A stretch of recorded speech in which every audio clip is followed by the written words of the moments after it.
చూస్ country delight, live better. ఇప్పుడే country delight app ని download చేసుకోండి. అందరికీ నమస్కారం. నేను Swarupa Potlapalli. Welcome to Suman TV. విధి నిర్వహణలో అమరులైన పోలీసుల సేవలను గుర్తు చేసుకుంటూ ప్రతి ఏడాది అక్టోబర్ 21న పోలీస్ అమరవీరుల సంస్మరణ దినోత్సవాన్ని జరుపుకుంటున్నాం. నిజామాబాద్లో 40కి పైగా వాహనాల దొంగతనాల కేసుల్లో నిందితుడైన రియాజ్ సిసిఎస్ కానిస్టేబుల్ అయిన ప్రమోద్ను హతమార్చడం తెలంగాణలో సంచలనం రేకెత్తించింది. ఆ తర్వాత నిజామాబాద్ పోలీసులు రియాజ్ను ఎన్కౌంటర్ చేశారు. పోలీస్ అమరవీరుల సంస్మరణ దినోత్సవం సందర్భంగా సీఎం రేవంత్ రెడ్డి ప్రమోద్ కుటుంబానికి, ఆయన భార్య ప్రణీతకు, 3 చిన్నపిల్లలకు అండగా ఉంటామని చెప్పారు. అలాగే ప్రభుత్వం తరఫున 1 కోటి రూపాయల ఎక్స్ గ్రేషియాను ప్రకటించారు. 3 రోజుల క్రితం నిజామాబాద్లో సిసిఎస్ కానిస్టేబుల్ ఎంపల్లి ప్రమోద్ కుమార్ విధి నిర్వహణలో వీరమరణం పొందారు. భర్త ప్రమోద్ను పోగొట్టుకున్న అతని భార్య ప్రణీతకు, అతి చిన్న వయసులోనే తండ్రిని కోల్పోయిన అతని 3 కుమారులకు, వారి కుటుంబానికి ప్రభుత్వం అండగా ఉంటుంది. వారి కుటుంబానికి 1 కోటి రూపాయల ఎక్స్ గ్రేషియా, అమరుడైన కానిస్టేబుల్ పదవి విరమణకు వచ్చే లాస్ట్ పే డ్రాన్ శాలరీతో పాటు కుటుంబ సభ్యులలో ఒకరికి ప్రభుత్వ ఉద్యోగం, 300 గజాల ఇంటి స్థలం మంజూరు రాష్ట్ర ప్రభుత్వం చేస్తుంది. వీటితో పాటు పోలీసు భద్రత సంక్షేమం నుండి 16 లక్షల ఎక్స్ గ్రేషియా, పోలీసు వెల్ఫేర్ నుండి 8 లక్షల రూపాయల ఎక్స్ గ్రేషియాను ప్రమోద్ కుటుంబానికి చెల్లించి వారి కుటుంబానికి రాష్ట్ర ప్రభుత్వం అండగా నిలబడుతుంది.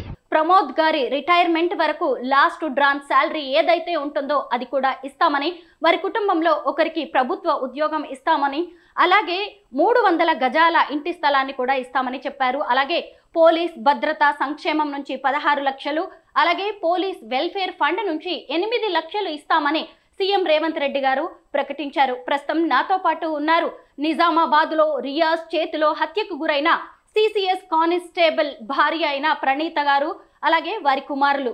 ప్రణీత గారితో మాట్లాడి ఈరోజు ప్రమోద్ గారి సేవలను గుర్తు చేసుకుందాం. నమస్తే ప్రణీత గారు. నమస్తే మేడం. ఎలా ఉన్నారండి? చాలా పెద్ద విషాదంలో మీరు ఉన్నారు. నాకు ఈ ప్రశ్న అడగడానికి కూడా చాలా బాధగా అనిపిస్తోంది. ప్రణీత్ గారు, ప్రమోద్ గారి హత్య జరిగే ఎన్ని రోజులు అవుతోంది? మేడం 5 days అవుతుంది మేడం. 17th రోజు అయింది మేడం. 3 పిల్లలు కదండి, ఏం చదువుతున్నారండి? అవునండి. పెద్ద బాబు 8th క్లాస్ మేడం, సెకండ్ బాబు 6th క్లాస్, థర్డ్ బాబు 3 years మేడం. చాలా చిన్న పిల్లలండి. ఎంత కష్టం వచ్చిందో మీకు అసలు. అయితే ఆ రోజు ప్రమోద్ గారు వెళ్ళేటప్పుడు ఏం మాట్లాడారు? చివరి మాటలు అనేది గుర్తుందా మీకు? ఆయన కాకి యూనిఫామ్ వేసుకొని ఎంతో హడావిడిగా డ్యూటీకి వెళ్ళి ఉంటారు కదా, ఒక్కసారి ఆ రోజును గుర్తు చేసుకుందాం. వెళ్ళేటప్పుడు ఏం చెప్పలేదు మేడం. నేను 10 minutes లో వస్తున్నా, 7:30కి కాల్ వస్తే నేను 10 minutes లో వస్తున్నా అని చెప్పేసి వెళ్ళి, అంతే, ఇంకేం చెప్పలేదు మేడం. ఆ తర్వాత మీకు ఎలా ఇన్ఫర్మేషన్ వచ్చిందండి? మా బావ కాల్ చేసింది మేడం 8:30కి, హాస్పిటల్కి రామ్మా అని చెప్తే హాస్పిటల్కి వెళ్ళిన మేడం. వెళ్ళేసరికి అక్కడ చనిపోయి ఉంది.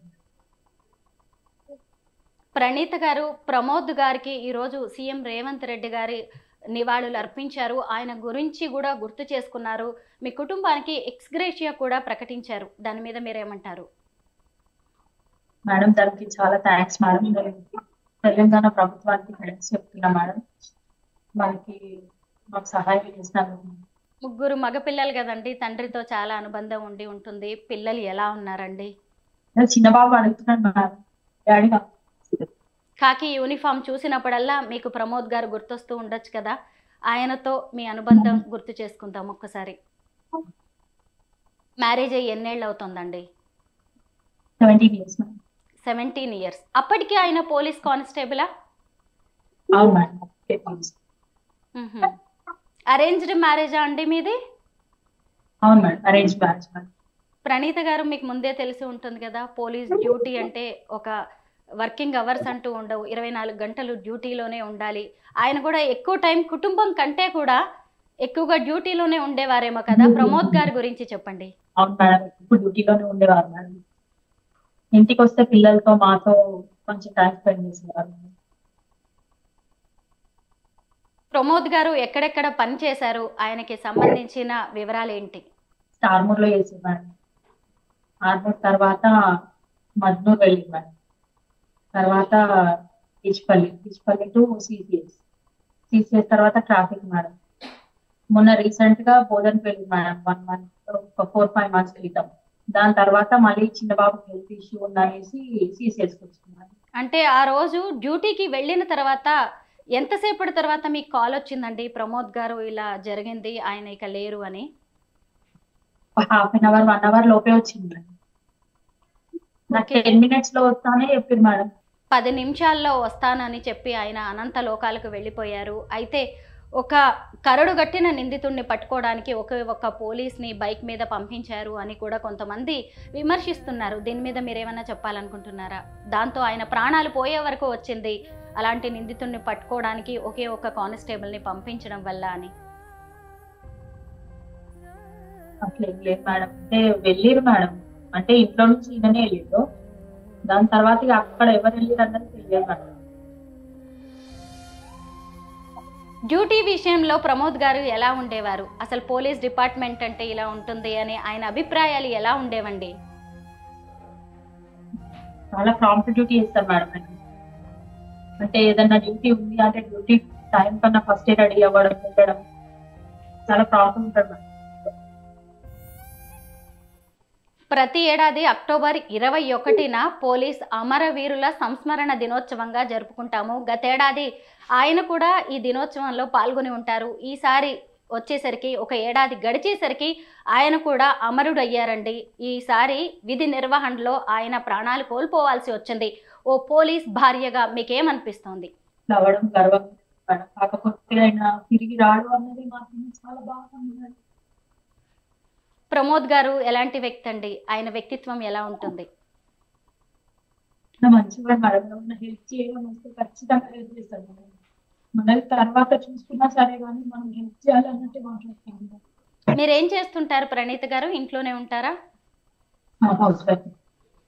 ఇన్నాళ్ళు ప్రమోద్ గారు ఉద్యోగం చేస్తున్నప్పుడు మీరు చాలా ధైర్యంగా ఉండేవారు. ఇప్పుడు ఏకంగా ఇంటి పెద్దని కోల్పోయారు. 3 చిన్న పిల్లల భారం మీ మీద పడింది. ఎలా ధైర్యంగా ఈ పరిస్థితుల్ని ఎదుర్కోవాలి అనుకుంటున్నారు? ప్రభుత్వం కుటుంబంలో ఒకరికి గవర్నమెంట్ ఉద్యోగం ఇస్తామని చెబుతోందండి. సీఎం రేవంత్ రెడ్డి గారు కూడా చెప్పారు. మీకేమైనా ఉద్యోగం చేసే అవకాశం ఉందా? ఇంట్రెస్ట్ ఉందా అండి? ఏం చదువుకున్నారు ప్రణీత్ గారు? ఇంటర్ చదువుకున్నారా? అసలు ఇలాంటి రోజు ఒకటి వస్తుంది, ఇలా మాట్లాడాల్సి వస్తుందని మీరు ఎప్పుడు అనుకుని ఉండరు. ఇప్పుడు ఏంటండి పరిస్థితి? ప్రమోద్ గారిని పొట్టను పెట్టుకున్న రియాజ్ను కూడా పోలీసులు ఎన్కౌంటర్ చేశారు. దాని వెనక రకరకాల కారణాలు ఉన్నాయి. దీని మీద మీ అభిప్రాయం ఏంటి? ఎందుకంటే నాలాంటి పరిస్థితి ఇంకొకరికి రాకుండా పోలీసులు చర్యలు తీసుకున్నారు. చాలా ఇప్పుడు మిమ్మల్ని మీరు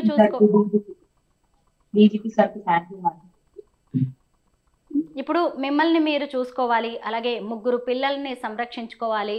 ఇంకొక వైపు చూసినప్పుడు ప్రమోద్ గారి కుటుంబ సభ్యులు ఎవరైతే ఉన్నారో తల్లిదండ్రుల బాధ్యత కూడా మీ మీదే ఉంటుంది. ఒక మహిళగా ఇక మీదట మీరు ఎలా ముందుకు వెళ్ళాలనుకుంటున్నారు? వెళ్ళాలి మేడం, ధైర్యం తెచ్చుకొని వెళ్ళాలనుకుంటున్నాను.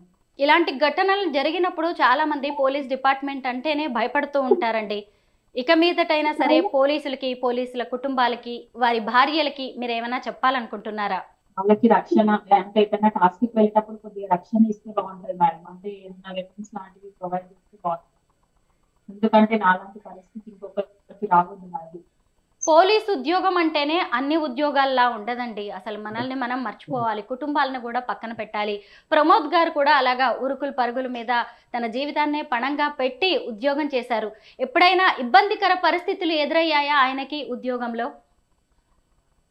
అలా ఏం లేదు మేడం. అంటే time to time prompt duty చూసుకొని వస్తారు మేడం. అట్లాంటి ఇబ్బందులు ఏం లేవు మేడం. ఇదే ఫస్ట్ టైం మేడం. పిల్లలు రోజు తండ్రి కోసం ఎదురు చూస్తూ ఉండేవాళ్ళేమో కదా, ఇప్పుడు ఆయన లేరండి. ఎలా లోటుని తీర్చడం అనేది ఇక ఎవరికి సాధ్యం అయ్యేది కాదు. పిల్లలు ఏం చెప్తున్నారండి? తండ్రితో పిల్లలకు ఉన్న అనుబంధం ఏంటి? పిల్లలతో చాలా బాగుంటాడు మేడం. పిల్లలు అంటే ప్రాణం మేడం. ప్రతిదీ పిల్లలు అంటే ఏదన్నా నేను వద్దు అన్నా కానీ పిల్లల కోసం ఖచ్చితంగా చేస్తాను మేడం. ప్రమోద్ గారికి జీవితంలో అది చెయ్యాలి ఇది చెయ్యాలి అని ఏవైనా ఆశయాలు ఉండేవా అండి? ఆయన ఆశయాలని వేటినైనా మీరు నెరవేర్చాలి అనుకుంటున్నారా? నెరవేరుస్తాం మేడం ఖచ్చితంగా. ఆయన ఏమనుకునేవారండి? పిల్లల గురించి ఎక్కువగా ఏం చెప్తూ ఉండేవారు? పిల్లల్ని చదివించాలి, మంచిగా మంచి సెటిల్ చేయాలన్నది నాకు చాలా ఇష్టం ఉన్నది. ఈ ముగ్గురులో ఎవరినైనా పోలీస్ డిపార్ట్మెంట్లోకి తీసుకురావాలని అనుకునేవారా ప్రమోద్ గారు? అవును మేడం, మా సెకండ్ బాబుని తీసుకురావాలనుకుంటున్నాం మేడం. ఇప్పుడు తీసుకొస్తా కూడా మేడం. కాకి యూనిఫామ్ని వేసుకోవడాన్ని ఆయన గర్వంగా ఫీల్ అయ్యేవారు కదా. ఆ కాకి యూనిఫామ్లోనే రక్తమోడుతూ ఆయన ప్రాణాలు కోల్పోయారు. ఆ యూనిఫామ్ చూసినప్పుడల్లా మీకు ప్రమోద్ గారు గుర్తొస్తారు. ఆ యూనిఫామ్ మీద మీ అభిప్రాయం ఏంటి? యూనిఫామ్ అంటే మేడం అది కష్టం మేడం. యూనిఫామే మేడం. అంటే రక్షణ కోసం, ప్రజల రక్షణ కోసం కాబట్టి యూనిఫామ్ కి చాలా గౌరవం ఇస్తాం మేడం. నిజమే ప్రణీత గారు, ఇప్పుడు మీకు వచ్చిన కష్టం అయితే ఎవరు తీర్చలేనిది. ప్రమోద్ గారు ఇప్పుడు మన మధ్య లేరు. మీకు చాలా బాధ్యతలు ఉన్నాయి, జీవితంలో చాలా సవాళ్లు ఎదురవ్వబోతున్నాయి. గవర్నమెంట్ ఉద్యోగం కూడా ప్రభుత్వం ఇస్తామని ప్రకటించింది. ఇక మీదట పిల్లల బాధ్యత మీదే. పిల్లలకు ప్రమోద్ గారు లేని లోటు తీర్చాల్సిన అవసరం కూడా ఎంతో ఉందండి. మీరు కూడా ధైర్యంగా ఉండండి. Thank you so much Praneetha గారు. ఇంకా ఎవరైనా ఉన్నారండి పక్కన? నానా, డాడీ గురించి ఏమన్నా చెప్తావా? నీ పేరేంటమ్మా? ప్రణీత్. నీ పేరు ప్రణీత? అవును మేడం, నా పేరు ప్రణీత, ఆయన పేరు ప్రణీత్. ఓహో, ఏంటి అలా పెట్టారు పేర్లు? అంటే అది ఇష్టంగా పెట్టుకున్నాం మేడం మేము. అలాగా? మా రెండో బాబు పేరు కూడా ప్రమీత్, అంటే 1 లెటర్ తేడాతో పెట్టుకోవాలని పెట్టుకున్నాం మేడం. బాగున్నాయండి పేర్లు. ప్రమోద్ గారి చెల్లెలైన మాధవి గారు కూడా ఉన్నారు మనతో పాటు. ఆవిడతో మాట్లాడదాం. ఆమెకి అన్నతో ఉన్న అనుబంధం గురించి తెలుసుకుందాం. నమస్తే మాధవి గారు. నమస్తే. జీవితాంతం అండగా ఉంటాడు అనుకున్న అన్న లేకుండా పోయారండి. ఆయన విధి నిర్వహణలో ప్రాణాలు కోల్పోయారు. మీ అన్న గురించి గుర్తు చేసుకున్నప్పుడు మీకు గర్వంగా అనిపిస్తూ ఉంటుందా? మా అన్న అమరవీరుడు అయినా మాకు చాలా గర్వంగా ఉంటాడు మేడం. కాకపోతే మా అన్నది ఒక స్థూపం కట్టించాలి మేడం, అమరవీరుడు స్థూపం కట్టించాలి. ఇలాంటిది ఇంకొక వ్యక్తికి ఎవరికి కూడా జరగదు మేడం. అట్లాంటి మొత్తాన్ని మొత్తము పరిశీలించాలి మేడం, వాళ్ళని పట్టేసేయాలి. మాధవి గారు, ఆ తర్వాత ప్రమోద్ గారిని చంపిన రియాజ్ను కూడా పోలీసులు ఎన్కౌంటర్ చేశారు. అప్పుడు మీకు ఏమనిపించింది? రియాజ్ని పోలీస్ శాఖ వాళ్ళు, విలేకరి వాళ్ళు అందరూ ఇది చేసినందుకు మేము చిన్నప్పుడు నుంచి కలిసి పెరిగి ఉంటారు కదా మాధవి గారు మీరిద్దరు, మీరు మీ అన్నయ్య ప్రమోద్. ఆయనతో మీ అనుబంధం ఎలా ఉండేది? అలాగే ప్రమోద్ గారు ఎలా ఉండేవారు? ఆయనకి ఎప్పుడు పోలీస్ డిపార్ట్మెంట్ లోకి రావాలని కోరిక ఉండేదా చిన్నప్పటి నుంచి? పోలీస్ జాబ్ వచ్చినప్పుడు ఆయన ఫీలింగ్స్ ఎలా ఉండేవి? ఆయన చాలా గర్వపడ్డాడు మేడం పోలీస్ శాఖ. అయితే ప్రభుత్వం ఆయన కాకి బట్టలు అంటే చాలా ఇష్టం మేడం. మీ అన్నయ్యని పోలీస్ గా చూసిన రోజులు గుర్తున్నాయా అండి మాధవి గారు? అన్నయ్య కాకి యూనిఫామ్ వేసుకొని ఆయన కళను నెరవేర్చుకున్న రోజు మీరందరూ కూడా ఎంతో సంతోషపడి ఉంటారు. కానీ అదే కాకి యూనిఫామ్ లో ఆయన మరణిస్తారని ఎప్పుడు ఊహించి ఉండరండి.